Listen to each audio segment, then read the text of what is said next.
Uh, yeah, I do. As a matter of fact, I was.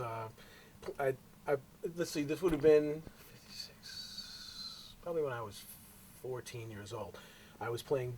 I was still playing saxophone, but I was also playing bass in like kind of a garage band, like a Cream wannabe band with bass and drums and guitar. And we'd be like Eric Clapton and Ginger Baker and.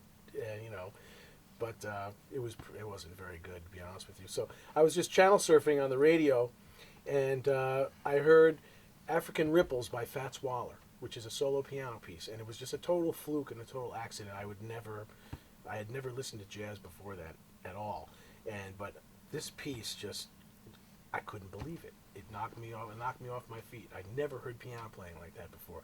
So the first piece that I heard was African Ripples by Fats Waller, and I also, that's where I really had a big love for jazz radio, because back then there was a great DJ on WRVR named Ed Beach, who had a show called Just Jazz, where he would play one musician, a portrait of a musician every night for 5 nights a week. So I think it was from 10 o'clock to midnight. And so when he'd play 5 days of Kenny Dorham, then 5 days of Django Reinhardt, 5 days of Louis Armstrong, and this went on for years. So this became a real incredible education for me, listening to Ed Beach every night. But it was really the first thing hearing African Ripples by Fats Waller that was a real turning point in my life. That was there were two epiphanies like that happened for me. That was the first one, and the second one was getting called to play baritone saxophone by Woody Herman. That was another.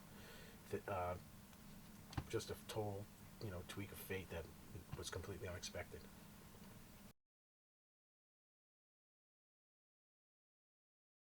Sure. Well, I was 22, and I'd been playing on Long Island, playing alto saxophone. I was a hardcore, die-hard Phil Woods freak, and he knows this. So, still am, as a matter of fact. But he was a huge influence on when I was playing alto saxophone. So I was living on Long Island and playing, locally and at this club called Sonny's Place, which had great, it was an incredible club, 7 nights a week for years. And great musicians, Chet Baker, Lee Konitz, Al Cohn, Zoot Sims, Clark Terry. I mean, anybody who played in New York would come out to play at Sonny's Place. So it was a real incredible, rich music education.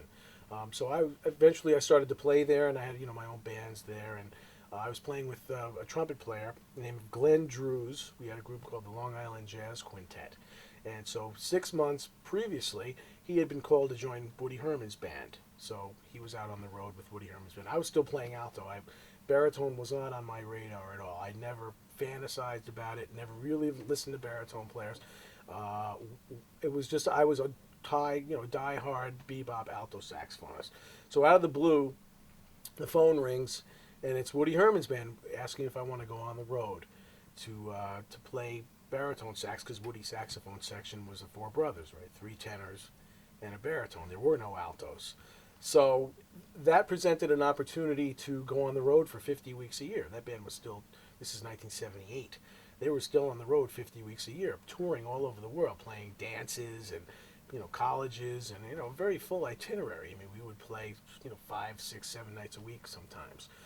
So it was an opportunity that was kind of hard to pass up, but it meant playing baritone, which was,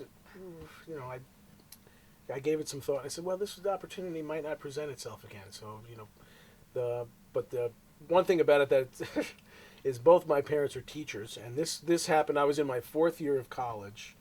This was in May. I had 4 credits to go to finish my bachelor's degree. So the decision was, do I go with Woody Herman, or do I stay in school and finish my degree? And I opted to leave school with 4 credits to go to finish my bachelor's degree and play baritone. So I went out and bought a student model Yamaha and joined the band in Bridgeport, Connecticut on May 25th, 1978. And my parents are still annoyed at me. My mom says, you get your degree, you're going to need maybe something to fall back on. Someday I tell my mom, 56, I already fell back. So it's too late. So anyway, but that was an life-changing moment, because I really had no idea what was going to happen by that decision. Because, like I said, I never played baritone before. I joined the band, and the first person I sat next to on the first night was Joe Lovano. So he was in the section. It was a great band, too. It was John Riley on drums, Mark Johnson was on bass, and at that point he was studying to audition for Bill Evans' trio, which he would subsequently got. He left the band. So it was an incredible experience. And it was really during that, I stayed with Woody for 2 years. And it was that during that 2 years that the baritone really took over and became my voice. And I never played the alto saxophone again after that. I just never, so it was a real accident. So I tell my students that all the time. I said, you think you're going on a path, you're going in one direction, and a phone call or something happens, and you just kind of find yourself going another way, and you just keep going that other way, and just keep going like that, and it's it was just a total accident. The baritone found me. I was not looking for the baritone at all, and who would have known, 25 years later what would happen? That's how this whole crazy story got started.